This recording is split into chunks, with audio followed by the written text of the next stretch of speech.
बच्चों चलिए हम इस प्रश्न को देखते हैं। इनमें कौन आवेश रहित कण है? आवेश रहित कण है।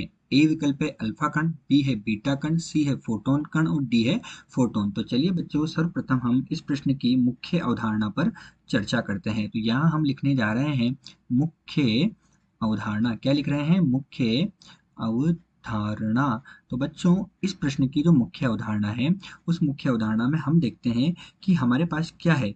हमारे पास जो है ये एक परमाणु है। ये जैसे कि ये परमाणु, हमने परमाणु का निर्माण कर लिया है। तो बच्चों हमारे पास ये क्या है? एक परमाणु है। और ये जो परमाणु है, इस परमाणु का ये क्या है? हमारे पास नाभिक हो गया। तो बच्चों हम जानते हैं कि जो नाभिक होता है ना, उसमें प्रोटॉन तथा न्यूट्रॉन पाए जाते हैं। प्रोटॉन जो होता है उसके पास धनावेश होता है, इसलिए P धन, और न्यूट्रॉन उदासीन होता है, इसलिए N0। तो हमारे पास क्या होता है? इसमें प्रोटॉन तथा न्यूट्रॉन पाए जाते हैं तथा इलेक्ट्रॉन जो होते हैं वो उसके बाहर की कक्षाओं में क्या कर रहे होते हैं? चक्कर लगा रहे होते हैं। तो इलेक्ट्रॉन यहाँ भी हो सकता है, यहाँ भी हो सकता है। ये बाहर की जो कक्षाएं हैं, इनमें इलेक्ट्रॉन क्या है?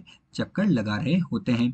तो ये हमारे पास क्या है? परमाणु है। अब परमाणु में जितना धन आवेश होता है उतना ही ऋण आवेश होता है, इसलिए परमाणु क्या होता है? हमेशा आवेश रहित होता है। तो परमाणु क्या होता है? हमेशा आवेश रहित होता है ना। तो अब हम देखते हैं कि हम आवेश का स्थानांतरण कैसे करते हैं। तो जैसे कि मेरे पास मान लो कि ये कोई भी एक ए निकाय है।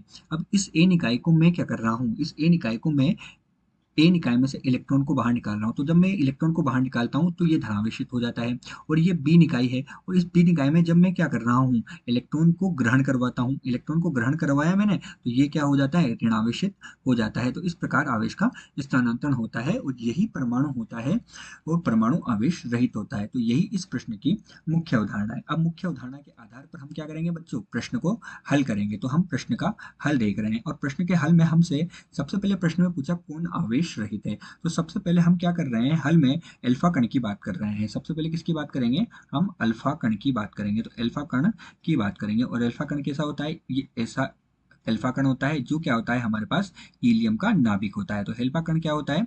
अल्फा कण हीलियम परमाणु जो होता है उसका नाभिक होता है। अर्थात अल्फा कण क्या होगा? अल्फा कण जो होगा हमारे पास, ये होगा हीलियम का नाभिक He, ये नीचे 2 और ऊपर 4, तो 2He4 होगा।